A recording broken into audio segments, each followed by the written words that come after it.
वळूया पुढल्या महत्त्वाच्या बातमीकडे। काँग्रेसचे ज्येष्ठ नेते आणि माजी केंद्रीय गृहमंत्री शिवराज पाटील चाकूरकर यांचं निधन झालेलं आहे। वयाच्या 90व्या वर्षी त्यांनी अखेरचा श्वास घेतलाय। लातूरच्या राहत्या घरी शिवराज पाटील चाकूरकर यांचं निधन झालेलं आहे। या घडीची महत्त्वाची बातमी, लातूरचे 7 टर्म खासदार राहिलेले आहेत चाकूरकर। काँग्रेसचे ज्येष्ठ नेते आणि देशाचे माजी केंद्रीय गृहमंत्री शिवराज पाटील चाकूरकरांचं लातूरमध्ये राहत्या घरी निधन झाल्याची बातमी समोर येते। लातूरमधल्या त्यांच्या देवघर या निवासस्थानी सकाळी 6:30च्या दरम्यान त्यांनी अखेरचा श्वास घेतलाय।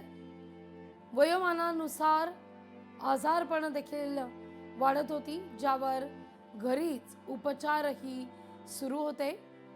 पण आज सकाळी मात्र त्यांची प्राणज्योत मालवली आहे।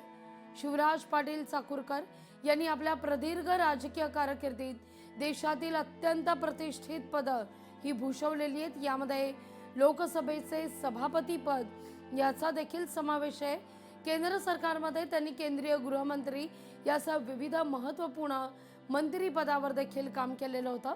देशाच्या संविधानिक प्रक्रियेत त्यांचा सहभाग वाखाणण्याजोगा होता।